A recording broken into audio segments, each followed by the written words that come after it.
శుక్లాంబరధరం విష్ణు శశివర్ణం చతుర్భుజం ప్రసన్నవదనం ధ్యాయత్ సర్వవిఘ్నోపశాంతయే అగచానన పద్మార్కం గజానన మహనిశం అనేకదంతం భక్తాన ఏకదంతం ఉపాస్మహే.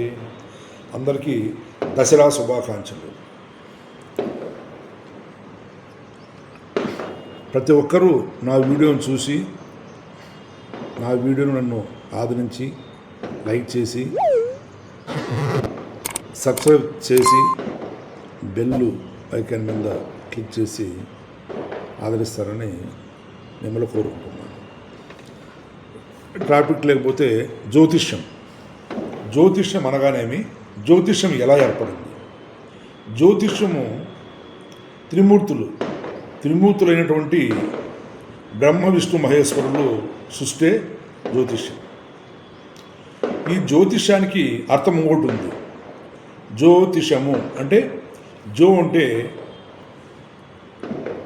ఒత్తి అంటే వెలగడం అన్నమాట. షా అంటే నూనె. షా అంటే రకరకాల వస్తువు. షా అంటే కొంతకి ఆ దీపంలో ఒత్తి వేసి తర్వాత నూనె వేస్తాము. ఆ నూనె పోసేది పాత్ర అంటే మూ అంటే ముంత అంటే చిన్న దీపమంతి అంటాము.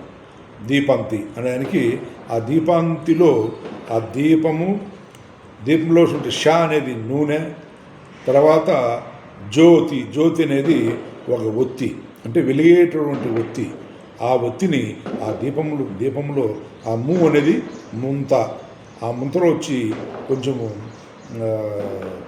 నూనె వేసి షా అనే పదార్థం నూనె వేసి తర్వాత జో అనేది ఒత్తి పెట్టి జ్యోతి అంటే జ్యోతిని దాన్ని వెలిగిస్తే అదే జ్యోతి. దాన్ని జ్యోతిషము అంటాం. జ్యోతిషం అంటే వెలగడం అన్నమాట.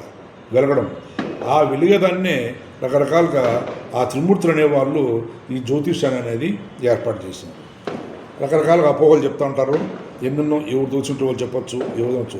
జ్యోతిష్యం అనేది ఈ జ్యోతిష్యాన్ని ఈ త్రిమూర్తులు సృష్టే జ్యోతిష్యం అనేది.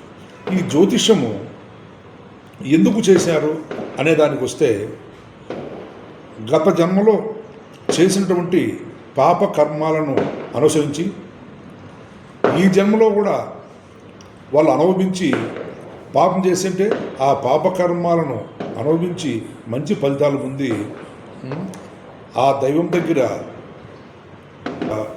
పోయేటట్లు చేసేదే ఈ జ్యోతిష్యం. ఈ జ్యోతిష్యంలో గతంలో ఎంతోమంది పాపాలు చేసి ఉండొచ్చు. పుణ్యాలు చేసే వాళ్ళకు ఈ పుణ్యాలు చేసిన వాళ్ళు గత జన్మంలో అనుభవించకుండా ఉండేటువంటి ఐశ్వర్యాలు ఈ జన్మలో అనుభవించేట్టుగాను, గత జన్మలో పాపాలు చేసి అందరం ఎక్కినట్టు వారు ఈ గత జన్మకు వచ్చిన తర్వాత ఇక్కడన్నీ అనుభవించి అంటే గత జన్మలో చేసి పాపాలు చేసి ఎన్నో ఐశ్వర్యాలు అనుభవించుంటారు. వాళ్ళ జన్మలో తీర్చుకోక తప్పదు అనే విధంగా ఆ జ్యోతిష్యాన్ని ఆ త్రిమూర్తులను ఏర్పాటు చేసి దీనికి ఎవరు ఎట్లా చేయాల జ్యోతిష్యం అనేది మనం మానవులు కానీ ఈ అనంతకోటి జీవరాశి పైన కూడా ఒక ప్రపంచం అంటే మొత్తం అంట ప్రపంచం అంటే అనంత లోకం అంటే అర్థమేమి, ఈ భూమి కావచ్చు, ఆకాశం కావచ్చు, మొత్తం అనంతం అన్నమాట. ఈ అనంతాన్ని కలిసి ఒక రాశిచక్ర మాదిరిగా ఒక జన్మకుండలిని ఏర్పాటు చేసి ఆ జన్మకుండలిలో 12 రాసులు అంటే 12 రాసులు, ఆ 12 రాసులకు గాను ఆ గ్రహాలను ఏర్పాటు చేసి ఆ గ్రహాలకు నక్షత్రాలను ఆ విధంగా ఏర్పాటు చేసి ఈ గ్రహాలకు బ్రహ్మ యొక్క ప్రతినిధులుగా సూర్యచంద్రులను బ్రహ్మ నియమించడం జరిగింది. విష్ణు యొక్క ప్రతినిధులు గురువు, కుజుడు, కేతువులను ఆ విష్ణువు నియమించడం జరిగింది. అంటే విష్ణువు యొక్క ప్రతినిధులు అన్నమాట. అట్లే పరమేశ్వరుడు యొక్క ప్రతినిధులు శని, శుక్రుడు, బుధుడు, రాహులను ఆ పరమేశ్వరుడు నియమించడం జరిగింది. ఈ నియమించిన తర్వాత వీళ్ళను ఏ భావాలకు ఎవరు అధిపతులు అనే విధంలో దాన్ని చేశారు. కాకపోతే సూర్యచంద్రులను మిగతా గ్రహాలలో కలిసే విధంగా అంటే కొన్ని రాసులకు కొన్ని గ్రహాలకు మిత్రులుగా శత్రువులుగా మారుతుంటారు. అది ఎలా అంటే సూర్యుడు చంద్రుడు మిగతా గ్రహాలకు తల్లి ఉండేవారు అన్నమాట. తల్లిదండ్రులు బిడ్డలు కూడా సమానమే కాబట్టి ఎవరు తప్పు చేస్తారో ఎవరు మంచి చేస్తారో దాన్ని అనుసరించి వీళ్ళు ఫలితాలు ఇవ్వాల్సి వస్తుంది. కాబట్టి ఆ విధంగా వీళ్ళు శని పాలితుల్లోనూ గురు పాలితుల్లోనూ కలిసి అనమాట. విష్ణు యొక్క ప్రతినిధులు ఎవరు? గురు పాలితులు. పరమేశ్వరుడు గురు పాలితులు వచ్చి శని పాలితులని ఆడ చేయడం జరిగింది. చేసిన తర్వాత మనము మానవులు జాతకుడు ఎప్పుడైతే జన్మిస్తాడో ఆ జన్మించినటువంటి ఆ కాలాన్ని లగ్నం అంటాం. ఆ టైంలో సూర్యుడు ఎక్కడ ఏ నక్షత్రంలో ఉంటాడో, ఏ రాశిలో ఉంటాడో దాన్ని లగ్నం అంటాం. అదేవిధంగా జన్మించినటువంటి చంద్రుడు ఎక్కడ ఉంటాడో ఆ చంద్రుడు నక్షత్రాన్ని అది మన రాశి, ఆ చంద్రుడు ఎక్కడితో ఉంటాడో అదే ఆ జన్మరాశి అంటాం. ఇది జన్మలగ్నం, ఆ జన్మరాశి అంటాం. ఆ జన్మరాశి ప్రకారము దాంట్లో అంటే గ్రహాలను ఏర్పాటు చేయడం జరిగింది. గ్రహాలు సూర్యుడు ఎక్కడ, చంద్రుడు ఎక్కడ, కుజుడు ఎక్కడ, రాహు ఎక్కడ, గురువు ఎక్కడ, శుక్రుడు, చంద్రుడు, కేతువు, ఇలా ఈ విధంగా శని ఎక్కడ ఏ భావంలో ఎక్కడ అంటే ఆ జాతకుడు ఎప్పుడైతే జన్మించినాడో ఆ జాతకుడు ఎక్కడ ఉన్నాడో, ఏ లగ్నం ఉన్నాడు, ఏ నక్షత్రంలో పుట్టినాడు, దానికి ఆ ఇప్పుడు ఎన్ని ఉన్నాయి? ద్వాదశం అంటే అర్థమేమి? మేషం నుంచి మీనం వరకు. మేషము, వృషభము, మిథునము, కర్కటకము, సింహము, కన్య, తుల, వృశ్చికము, ధనస్సు, మకరము, కుంభము, మీనము అనే ఈ మేషం నుంచి మీనం వరకు ఉన్నటువంటి ద్వాదశాలలో గ్రహాలు ఉండడం జరుగుతుంది. అంటే వాటి కాలానుగ్రహారము అవి సంచరించడం జరుగుతుంది. దాంట్లో మానవుడి యొక్క జన్మ లగ్నం నుంచి ఎవరు పాపులు, ఏ గ్రహాలు పాపులు, ఎవరు శుభులు, ఎవరు అశుభులు, ఏ రాశి మిత్రులు అవుతారో, ఏ రాశి సత్యత్వం జరుగుతుంది అనే విధంగా ఈ ఏర్పాటు చేయడం జరిగింది.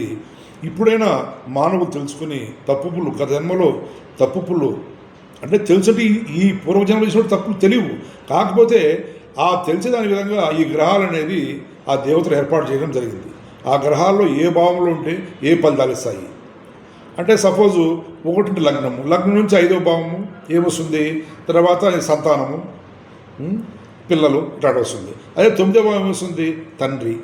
4వ భావం వచ్చి అమ్మ, మాతృభాగము. ఇట్లా 2వది ధనభాగం, 3వ సోదర భావము, 4వ వచ్చి మాతృ చెప్పాను, 5వ సంతానం చెప్పాను, 6వ శత్రులు, రోగ రుణాలు అని చెప్పాము. అదేవిధంగా 7 కలత్ర అంటే భార్య కావచ్చు, వ్యాపారం చేసే వ్యాపారస్తులు కావచ్చు, భాగస్వామ్యం కావచ్చు. కలత్ర అంటే మన భార్య. 8వ భావం వచ్చి ఆయువు, ఆపదలు, అనుకోని విజయాలు అనేది వస్తుంది. 9వ భావం తండ్రి.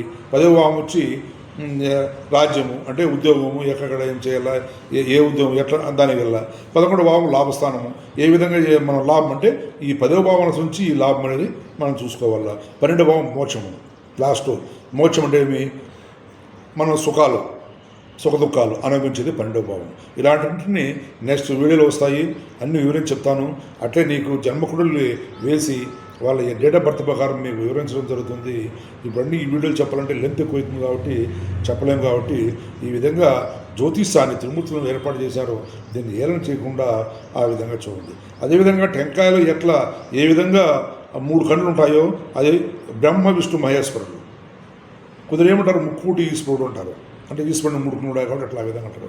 ఆ విధంగా ఈ టెంకాయలకు ఏ విధంగా నీళ్ళు వస్తాయో ఆ విధంగా ఈ జ్యోతిషం అనేది ఈ జ్యోతిషం గ్రహాల అనుకూలంగా గ్రహాలను బట్టి మనం అనుసరించుకోవాలను. ఆపదలు ఉంటే ఆపదలను తెలుసుకొని అంటే ఈ గ్రహాలు ఏ రోజు ఏం కథ అంటే గోచారం ప్రకారం ఏ రోజు ఏం జరుగుతుంది అనేది మనం గ్రహించగానే పోతూ ఉంటే ఈ ఆపదలు తప్పించుకోవచ్చు. కాబట్టి పూర్వజన్మ కర్మ తెలియాలంటే నీకు ఈ గ్రహాలను ఈ రాసులను అనుసరించి మనం తెలుసుకోవచ్చు. 1వ భావం నుంచి 12వ భావం వరకు తెలుసుకొని మనం గత జన్మలో ఏమైనా పాప కర్మాలు ఉంటే ఆ భావంలో నీకు ఏ గ్రహాలు ఉన్నాయో అనుసరించి మనము పోతే మనం ఈ జన్మ తెలుసుకొని మంచిగా ప్రవర్తిస్తే మనకు మంచి జన్మ అనేది ఉంటుంది, భవిష్యత్తులో మంచి కాలం అనేది ఉంటుంది అనే ఉద్దేశంతో నేను మీకు చెప్తున్నా. ఈ లెంత్ అవుతుంది, ఇది చెప్పలేం. కాబట్టి నెక్స్ట్ వీడియోలో మీకు అన్నీ ఏ గ్రహాలు ఉచ్చస్థితి ఉంటాయి, నీచస్థితి పొందుతాయి, శత్రుత్వము మిత్రుత్వం అనేది మీకు చెప్పడం జరుగుతుంది. నా వీడియోని చూసి లైక్ చేసి సబ్స్క్రైబ్ చేసి ఆదరిస్తారని మిమ్మల్ని కోరుకుంటున్నాను.